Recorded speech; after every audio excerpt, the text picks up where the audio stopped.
Hej. Det er mig, der er Jytte, og det er min veninde Bodil. Hej.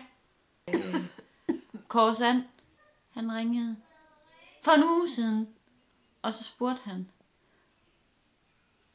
Først så sagde han faktisk, at han manglede bare 2 top klasse piger.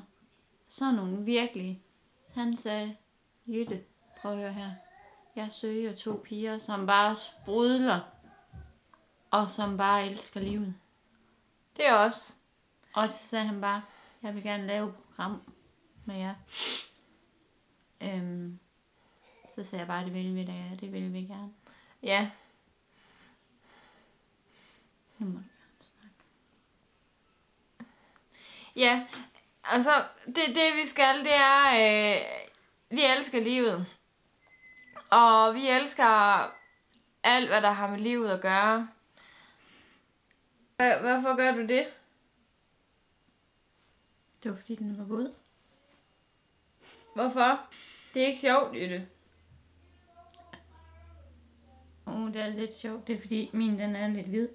Så kan man bare se på den. Det kan man ikke, når den er sort og hvid. Fordi så hvis der bare lige sådan en bussemand, der man kan ikke se det.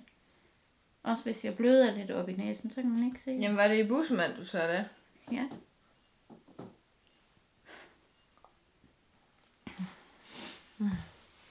Ja, og Kåre, han er en god mand. Han har sagt, at vi kan få en kasse mokai. Det har jeg hørt, og det smager godt. De andre, de plejer slet ikke at få betaling for. De unge mødre og sådan nogen, de gør bare gratis. Men så nogen som os, vi gør ingenting gratis. Det er bare fordi, vi er bare en højere standard. Ja, vi har meget, meget højere standard. Jeg har taget kursus i, hvordan man lægger sminke. Og du er også så god til. Ja. Det er så pænt. Og jeg har fået sagt til min lærer, at hun har aldrig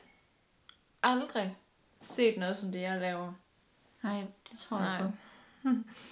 Så måske, så hvis der er nogen derude, som mangler en, der er dygtig til sådan noget med make-up. Du mangler. Sådan lige, hvis man bare godt kan lide, at der er lidt farve på. Altså det er godt på kinderne, til at fremhæve kindbenene. Og på læberne, der er det godt at fremhæve, fordi... I må ikke komme ind, Johannes. Vi er ved at filme. Vi kommer ud om lidt. Snart færdig. Jo.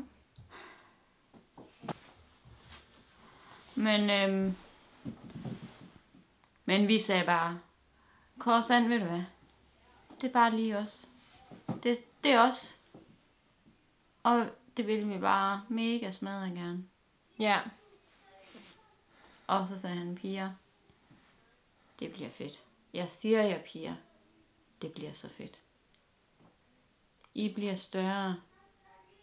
I bliver større end alle de der parties. Nogen. Sådan er bare. For det hotel, det er bare intet i forhold til jer. Nej. Og så sagde jeg, Kåre Sand, du har så meget ret. Du har helt ret. Hvad er med dig? Du lader mig aldrig sige noget. Jamen, nu må du gerne snakke. Og så, vi bliver større end de unge mødre også. Det er også fordi, vi er også ældre. Større end single-liv. Ja. Og Kåre ved det godt. Og folk, de ville have nogle modne kvinder i fjernsynet. De ville ikke have de der 18-19-årige, der drikker sig fulde. Nej. De ville ikke have børn på 16, der er for børn. Man har fået nok, siger jeg til jer. Det er nok. Og så ringer Kåre, og så siger han, ved I hvad, piger? Det er sådan nogen som jer, vi har brug for i Danmark. Nogen, der viser, hvordan danskeren rigtigt er. Og det er sådan nogen som os. Og det kan I godt bide mærke i. Jeg skal lige ud og skide.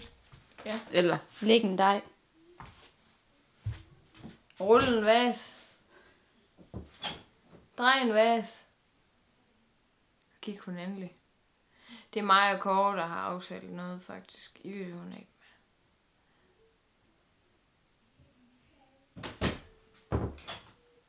Hej Jette. Hej, Bolle. Nå, det var bare en prærieulv. Den kiggede bare ud, så... Kigge. Den kiggede bare lige ud, så smuttede den tilbage til sådan en prærieulv. Sagde den så? Nej. Sagde den. Den krassede lidt i numsen, fordi den var lidt tør. Ja. Bare for mange fiber. I kender nok dog. Nogle gange, så får man bare ikke nok at drikke. Og så spiser man bare lidt for mange havregryn. Og så når man lige skal ud og amme noget stort, så krasser man bare lidt på vej ud. Men jeg tror man får renset ud.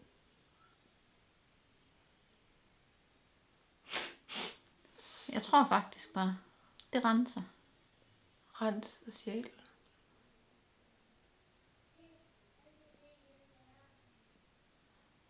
Nå, men det var vist alt for os. Nu har vi præsenteret os selv. Og det bliver godt. Det bliver så godt, når I skal følge med i, hvad vi laver. Glæd jer, for det bliver stort. Og de har lagt os i den bedste sendetid. Det bliver så stort. I drømmer ikke om, hvor stort det bliver. Vi skal ud og plukke æbler også, siger Kåre. Og sådan her.